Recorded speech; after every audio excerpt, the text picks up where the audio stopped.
If we've learned anything over the last 2 years, 3 years, 4 years, we've learned that kids are not immune to mental health struggles. I'm so grateful to Dr. Leah for joining me for this conversation today. We are going to talk all things social emotional learning and mental health for teens and tweens. So please welcome Dr. Leah. Thank you for being Hi. here. Hello, Of course, my hello. pleasure. Hello. All right. Well, we are going to chat a little bit today, but could you give us a little bit of a background on who you are and what you do to help families? Absolutely. Yeah. So I'm a child psychologist. I work in private practice in Seattle, Washington, and I have been working with kids, particularly elementary school age kids and those tween years, which I like to call it 8 to 12, between 8 and 12, since about, I don't even want to say, I think it was the 90s. Working first in sort of a research setting, trying to prevent the development of disorders. So I've always had a very prevention and sort of tier 1 orientation. And then I worked as a school psychologist for several years, also providing counseling in the school setting and consultation to teachers, as well as the usual diagnostic stuff for special education. Got my PhD at the University of Washington and specializing in learning disabilities and then autism spectrum disorders.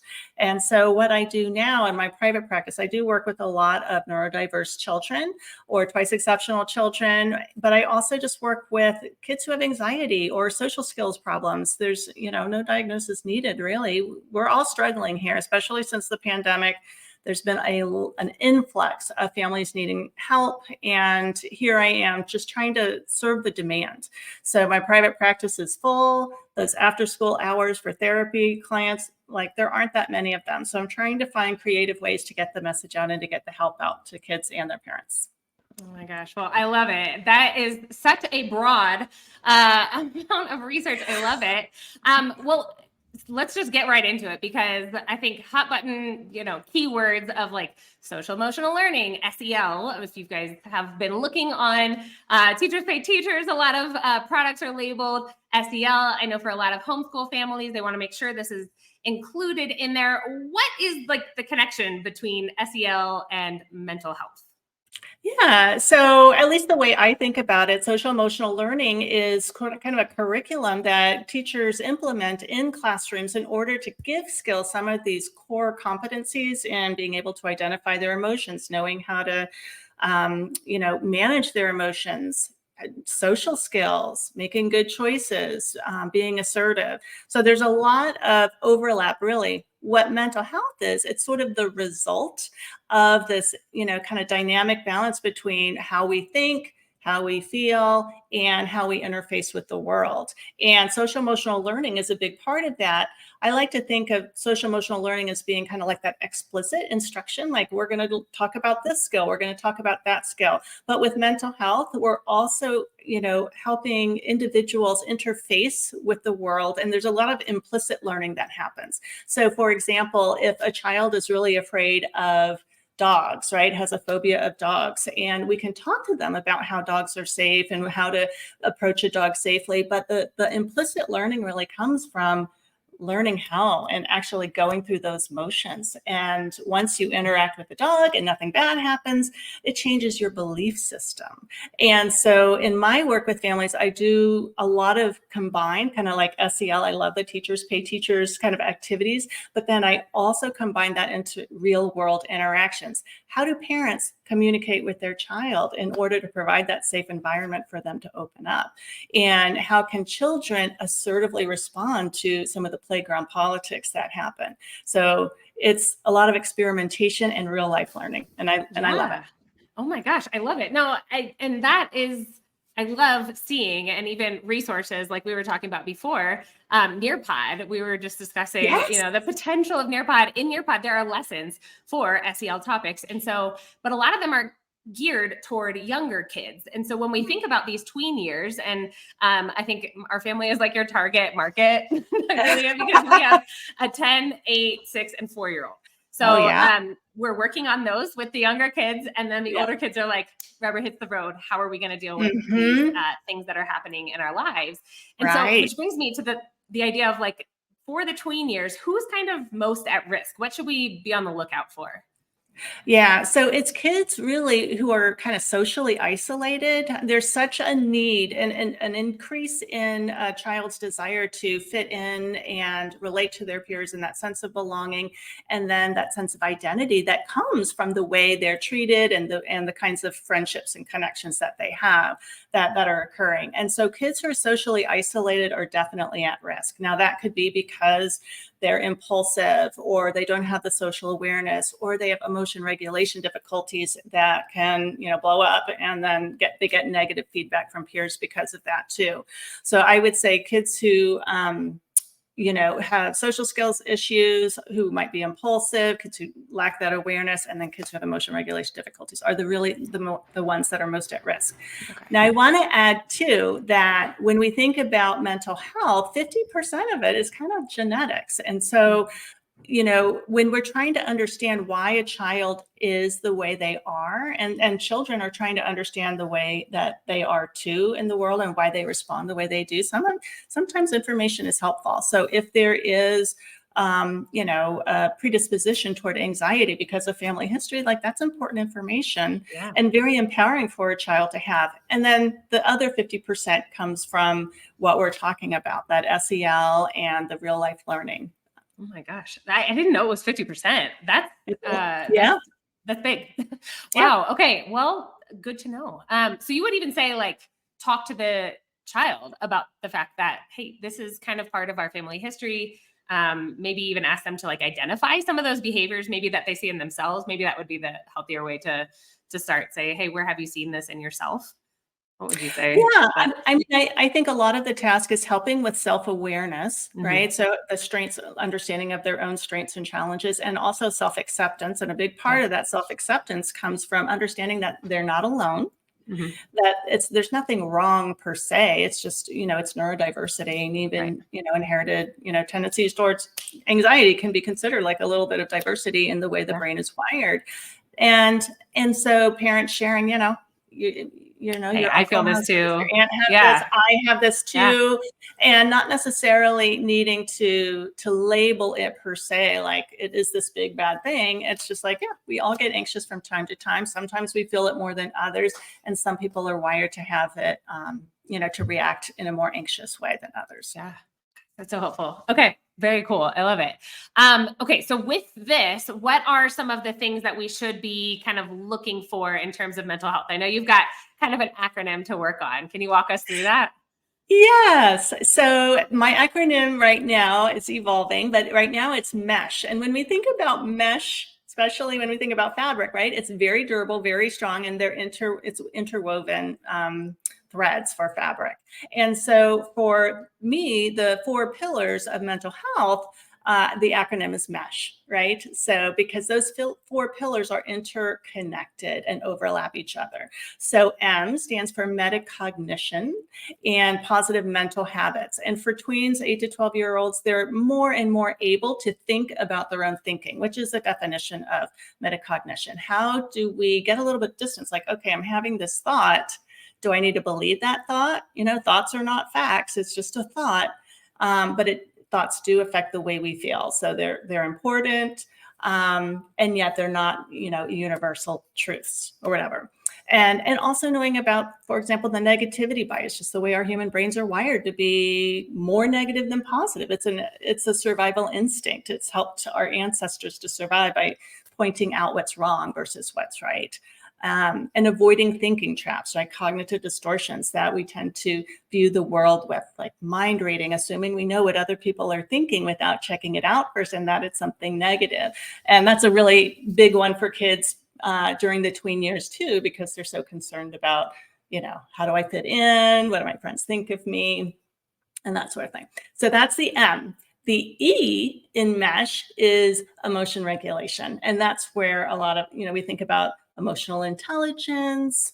It's how do we understand, label, and communicate our emotions in an adaptive way in order to get our needs met.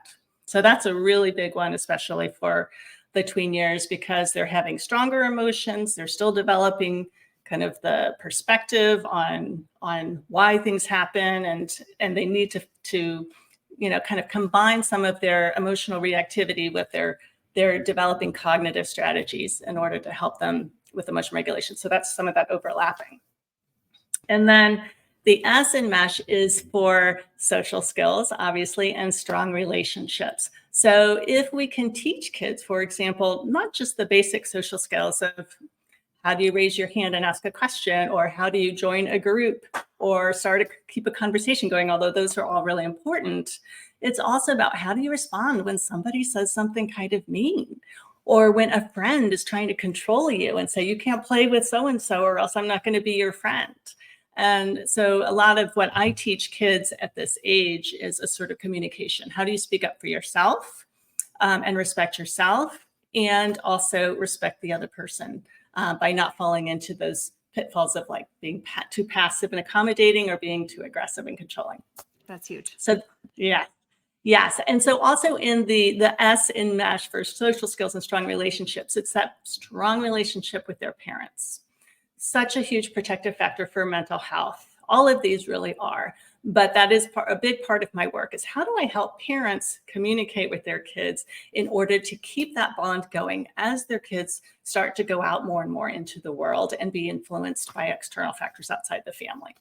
So that's the S. And then the H is healthy responsibilities through predictable structure and routine. And so when we think about like healthy habits, we think about eating, sleeping, and exercise. All of that is really important. But what I really focus with parents on too is how do they collaboratively set up routines with their kids to help kids grow in their sense of responsibility and independence during this age. So for example, how do kids get through their morning routine? So many parents are saying, I've got to remind them a million times, and it's so frustrating, and then everybody gets stressed out. Absolutely. And so, yeah. I just had a conversation with Carrie, who you and I both got to work with on a recent project. And that was so eye-opening, just the amount of importance that is placed on executive functions and what we can do that's not that complicated, but making things visible was kind of the big takeaway there. Yes. And so part of that, the healthy kind of responsibilities is knowing what's developmentally appropriate to expect. So you're not expecting too little and you're not expecting too much. And then you're also scaffolding that, as you're giving kids more independence, how do you scaffold this environmental supports around them so that they can do it with increasing independence? Totally. And you use the word collaboratively. So the idea of doing this with them, I think that ownership is so key. I mean, we do this a lot with like, hey, what order do you want to get your schoolwork as we homeschool? What order do you want to do your work in today? And maybe it's for some random reason. I just want to stay in bed longer. So can I do my book report first? Sure. Yeah. Hey, I need to go move. Can I take a quick break? I just feel like I need to go run around. Great, go. And being flexible enough. Sometimes we're not flexible. Sometimes we can't be flexible. But the idea of having that structure in place where it's okay to ask, could we change the order today? I think is really helpful too. Yes, absolutely. So I'm a really big fan of the Ross Green's collaborative problem solving model. He wrote the book, The Explosive Child, and I think now he calls it maybe collaborative and proactive solutions. But whatever you want to call it, collaborative problem solving is sort of a 4-step process through which you teach skills, those kids, those important skills of flexibility and perspective taking and future planning and responsibility, working memory, through these collaborative conversations where you're working on very mundane problems like morning routine or homework or whatever it might be.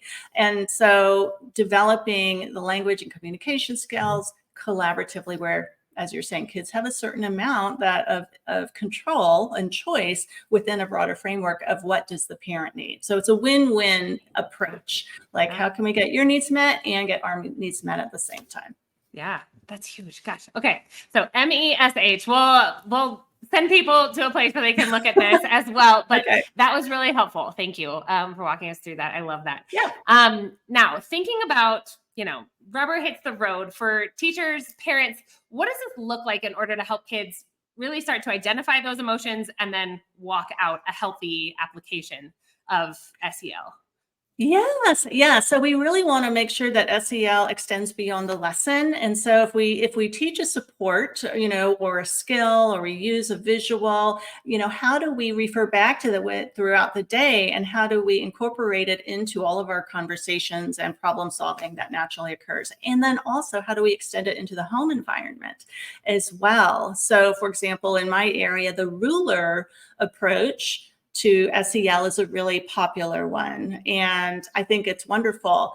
When I talk with kids, okay, what is it? Do you know the mood meter? Oh, yeah, I think I remember the mood meter. But parents aren't necessarily knowing that. So I think we need to have a common and shared vocabulary that we are using across settings, and that we are interfacing with all of these problems throughout the day.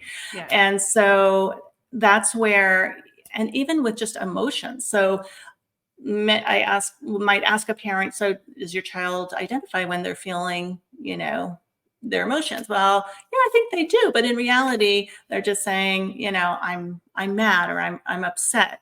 But what we want is to get a much more nuanced picture, because that helps their brain kind of differentiate. It's not just mad or upset. It's what's underneath that kind of initial angry response. Am I disappointed? Am I overwhelmed? Am I embarrassed? Am I self-conscious? There's all kinds of emotions that are particularly acute for tweens. And so I've got my top 10 list of uncomfortable emotions that tweens have that I give to parents, and that I want parents to be using all the time when they're talking about their feelings, when they're talking about their kids' feelings, and really, setting the stage for kids to be able to say, yeah, I was super embarrassed today at lunch when this happened. Oh my gosh, thank you for sharing that with me. And I'm super sorry that happened. But tell me, what did you do? How did you handle it? And through these kinds of great conversations, you are teaching a child, okay, this happened. I ended up being okay. I handled it pretty well, or maybe I didn't, and this is how I could have handled it the next time. Again, it's like you're teaching all of these amazing skills just through these daily interactions and conversations. I love that. Well, and you've got a free resource that people can check out. do. It's a feelings chart. So if you're listening to this and you're like, oh man, I think I should start with that. It's like a really simple first step to kind of doing this. Now, I know you also kind of recommend check-ins with kids. We tend to do this. I do this when I'm brushing our kids' teeth. Hey, how was your day today? What was something that went really well? Obviously, they're not going to respond with toothpaste flowing out of them. The idea is that, hey, remember how we did this, and this? How was this?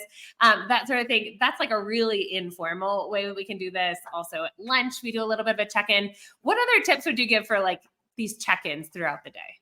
Yeah. So a lot of kids like to open up right around bedtime. You might realize, and of course we want to make sure that we put a cap on that so that they get to bed at a good time, but perhaps incorporate it into your ritual or your routine. Let's cuddle up and let's have a feelings check-in. And that's where this feelings faces chart can come in. They can point to, identify, feelings from an array, and my feelings chart is kind of a little bit different than some of the other ones that are out there. As you said, a lot of SEL material is for younger kids.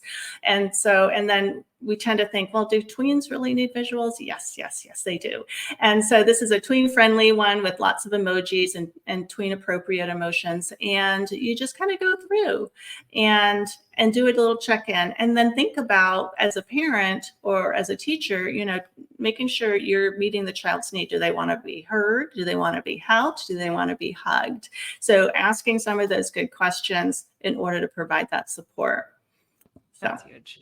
Man, and I love your kind of discovery-based, curiosity-based approach.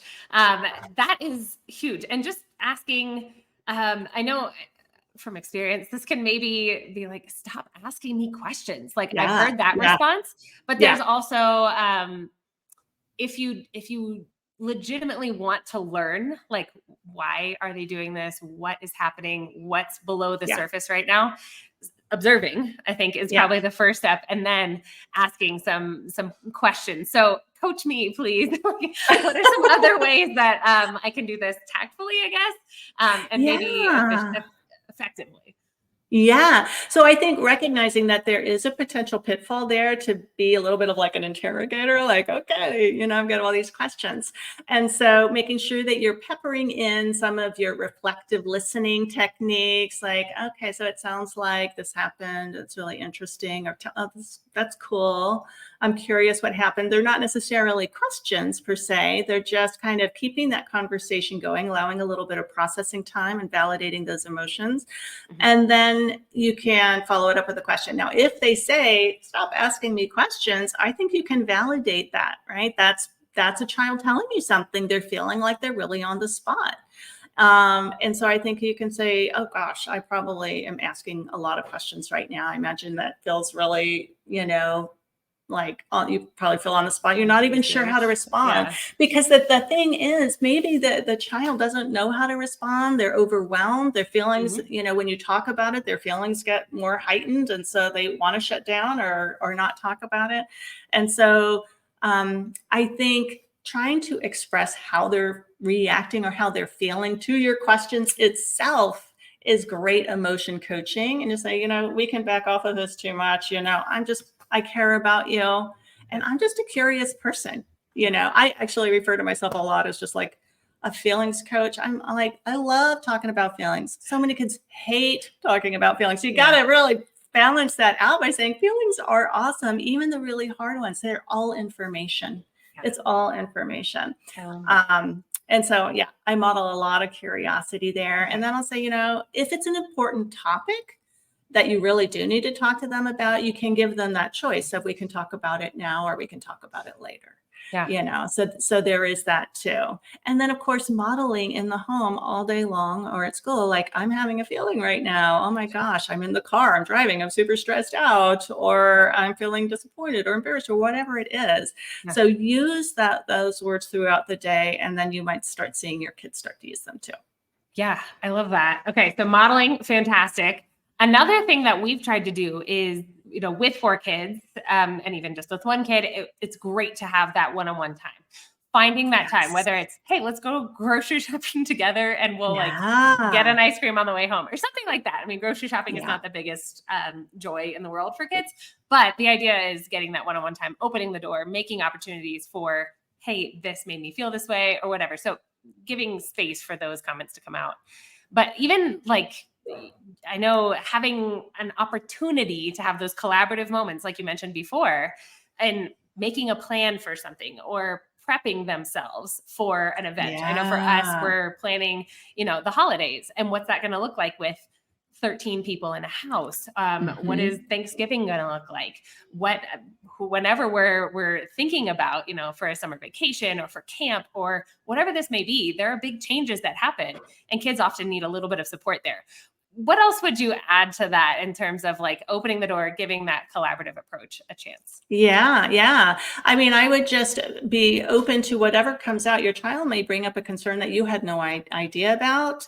A lot of, on the topic of Thanksgiving, kids can get really overwhelmed by lots of people who come and, aunts and uncles are like, oh, I want to pinch your cheeks or give you a hug. And they're like, so giving them ample opportunity to say, I really don't want to have to talk to Aunt Joanna or whatever. And then like, okay, well that I can understand that. There's something about her that feels a little off-putting to you. Like what is it that she does that really bothers you? And like they can say it. And then, you validate that and you can say, okay, well, let's figure this out. So because I don't want you to have to feel really uncomfortable, but at the same time we have to be polite. And so again, it's that collaborative problem solving. They need to have space probably where they can go and take a break and regroup, but it can't be just disappearing, or maybe it is after a certain period of time. You just have to work that out, and it's all about balancing the two needs, right? What is the need on your end as the adult, and what is their need?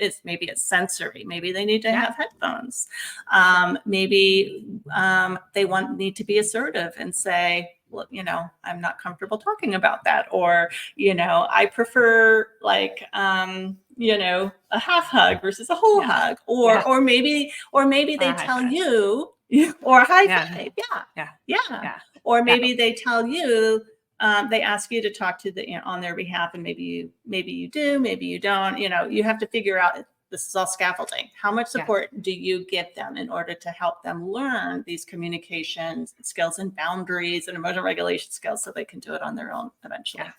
This is huge. And we live in South America where the hug and the kiss on the cheek is everybody, even if you're meeting them for the Yes. first time. And Wow. so it's very invasive for a lot of kids. So at least for our kids, we always offer them, hey, if you don't have to give them a hug the first time, how about a high five? And usually the Yeah. adult catches on real quick and they're like, oh yeah, it's okay. Mhm. But it's Yeah. just one of those things where, even as adults, we need to be really thoughtful about this too. And kind of educating a little bit more the people around us, be they older and maybe they haven't been as sensitized to some of these issues as we have, or been around young kids in a little while. So I think it's super important. All right. Yeah. I have Yeah. so much to chew on here. I love this. If you guys are also like wheel spinning, I really want you to go check out at least this feelings chart, which is linked below. Where else can people find out a little bit more about what you're working on?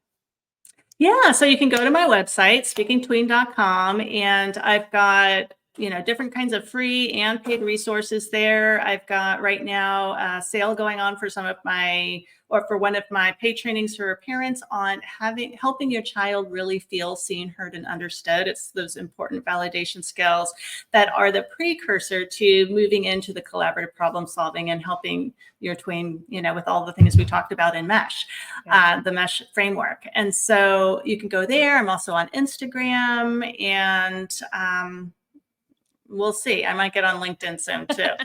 I'm sort of all thinking that is about it. linked below. We'll check in on LinkedIn as well. Okay. But I hope you guys will check these out. Now, Dr. Leah, before you go, something I always ask people, because this is such an exciting space to work in. I feel like working with kids in this time with tech, with lots of support in different ways, coming at kids and families in different ways. What's one of your favorite things about working in this space with families? Well, right now, I feel like we're in a really crazy time in the world, as we all know. It's a very dynamic time. Things are changing. It's a very stressful time. It's also a time for opportunity. How do we get some of this information and these skills to kids when they're younger, before some of their patterns really become more kind of hardened? And what I'm loving seeing is that parents are recognizing this. So I'm getting more parents who are like, I want to get extra support for my child at younger ages. And they're much more invested. The parents are really invested in the process so we can work together as a team. And there's less stigma around going to therapy and counseling. And so it really just feels like a wonderful opportunity for us to grow with our mental and emotional and relationship skills at the same or a similar crazy pace as technology and the rest of the things happening in our world. So absolutely. yeah. Well, Dr. Leah, thank you so much. And to those of you who are watching, thanks for doing what you're doing. If nobody's told you yet today, thank you. What you're doing is important, and happy teaching, no matter what that looks like. Dr. Leah, thank you so much for being here.